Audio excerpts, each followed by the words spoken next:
Et bien le bonjour à tous, aujourd'hui nouveau podcast, nous sommes la veille de mon marathon de Biarritz, donc pour l'occasion j'ai décidé de réaliser un petit audio sur la nutrition avant course.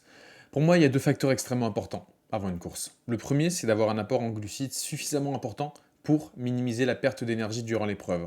Et le second, qui est tout aussi pertinent, voire plus, c'est d'anticiper et réduire au maximum le risque de problèmes digestifs. Je ne sais pas si tu as déjà fait une course où durant cette épreuve, tu as eu une envie exécrable d'aller aux toilettes, mais c'est très inconfortable et ça peut ruiner toute ta prépa et ta performance.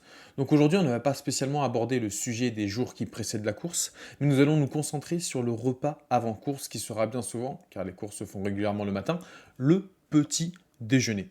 Ce repas n'aura pas pour but de vous caler, comme ferait un petit déjeuner du quotidien, mais de vous apporter un condensé d'énergie important pour retarder au maximum la fatigue durant votre épreuve. Sur des épreuves type format court, comme un 10 km ou un 5 km, il n'est pas forcément nécessaire de manger un petit déjeuner très calorique. Dans ces cas-là, il est sûrement plus pertinent de favoriser la digestibilité. Dans mon cas, une banane, une compote ou une barre d'énergie peut largement suffire. Plus la distance s'allonge, plus l'apport en glucides a son importance. Avant un semi-marathon ou un marathon, il est préférable d'avoir un apport énergétique plus conséquent. Toutefois, le délai entre l'épreuve et la prise alimentaire est souvent assez court, surtout pour les marathons qui démarrent bien souvent à 7 heures du matin, comme c'est mon cas demain pour le marathon de Biarritz. Dans ces situations-là, il faut faire un choix. Soit se lever plus tôt pour une prise alimentaire plus importante au détriment de son sommeil, soit favoriser la digestibilité en réduisant l'apport d'énergie avant course ou en optimisant sa consommation en choisissant des aliments extrêmement digestes. Dans ces cas-là, je propose plusieurs formats de petit déjeuner. Le liquide, à base de poissons végétales comme du lait de riz par exemple ou du lait d'avoine, de la banane, de la maltodextrine qui est un assemblage de plusieurs glucides issus de l'hydrolyse de l'amidon de blé ou de maïs qui rend ce type de sucre extrêmement digeste et du miel en plus par exemple. Avec ce petit déjeuner-là, tu peux partir 2 heures après sans t'inquiéter du moindre inconfort digestif. Tu peux aussi manger quelques tranches de pain de mie blanc avec du miel et une légère portion de beurre. Toutefois, si tu n'es pas à l'aise avec ton système digestif, excite le beurre. De toute façon, il n'aura aucune utilité pendant ta course. Je te conseille vraiment de prendre du pain blanc. Souvent, on déconseille le pain blanc parce qu'on sait que c'est un glucide avec un indice glycémique très haut et très raffiné. Toutefois, c'est très pratique car effectivement, tu le digères très vite. Donc, dans une alimentation quotidienne, c'est pas forcément utile parce que tu vas avoir faim relativement rapidement après. Mais avant une course, c'est parfaitement adéquat parce que ça se digère très facilement. Tu peux aussi te préparer de légers pancakes énergétiques avec de la farine de blé, un œuf, de la banane et une boisson végétale.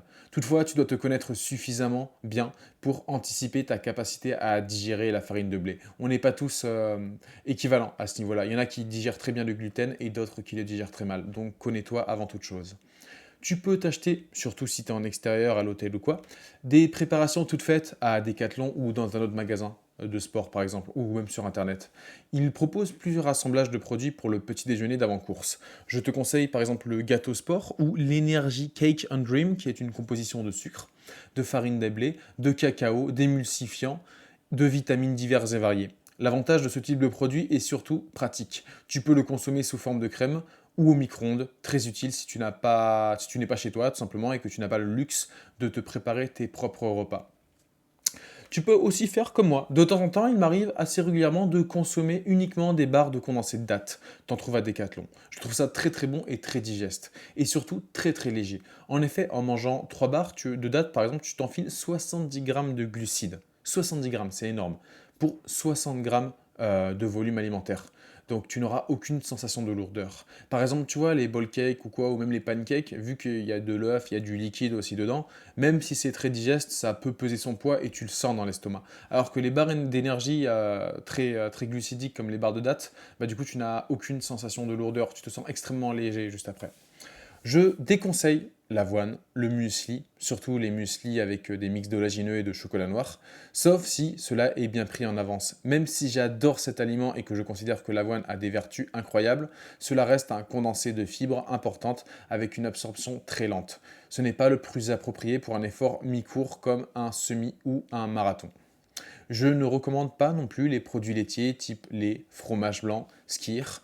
Le fromage blanc et le skyr sont un excellent apport en protéines le matin, mais cela reste relativement difficile à digérer. Donc ce n'est pas approprié un jour de course. On évite aussi les jus d'agrumes comme le pamplemousse ou les jus d'orange car cela peut provoquer des remontées acides. Je déconseille l'apport en lipides, en fibres, en fruits, sauf bananes, car on sait très bien que les bananes c'est très digeste. Bien que tout cela a évidemment une importance cruciale dans une alimentation équilibrée, dans le cadre d'un apport alimentaire avant course, ça risque surtout d'engendrer des complications digestives. Le jeu n'en vaut pas la chandelle. Toutefois, sur des épreuves très longues, type trail, ultra trail, où l'intensité est assez faible, je pense que l'on peut se permettre plus de liberté dans la variété de la prise alimentaire, en ajoutant des céréales à IG bas, des fruits et un apport en lipides qui permettra une sécrétion d'énergie plus lente et diffuse parfaitement appropriée à des efforts longs qui dépassent 5-6 heures et qui engendrent forcément une plus grosse dépense calorique. Le café, il faut que je parle du café. Le café est un excellent dopage légal si tu le tolères bien. Il réduit la sensation de fatigue et offre un petit boost psychologique. Toutefois, comme le reste, il ne faut pas en abuser, au risque d'avoir une énorme envie d'aller aux toilettes sur la ligne de départ et un BPM au repos de 157. J'en ai fait l'expérience au marathon de Toulouse en novembre.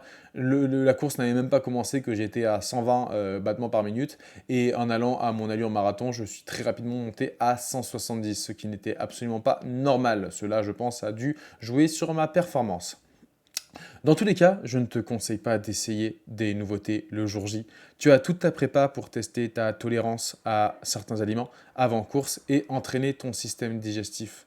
Ne te surcharge pas niveau quantité, il est important que tu te sentes léger sur la ligne de départ. Tu pourras compléter avec des gels juste avant et pendant la course. Ce n'est pas 2 tranches de pain de mie en plus qui vont jouer sur ton chrono, surtout si tu t'alimentes en intra-course.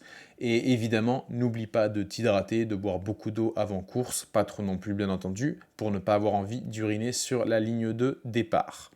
Voilà, tu as tous les conseils de base qui sont dits et redits, mais une petite piqûre de rappel, ça fait toujours du bien. Donc je te souhaite une excellente course et surtout, oublie pas, le plaisir c'est important, mais la performance, personnellement, je trouve que ça l'est encore plus, surtout le jour J.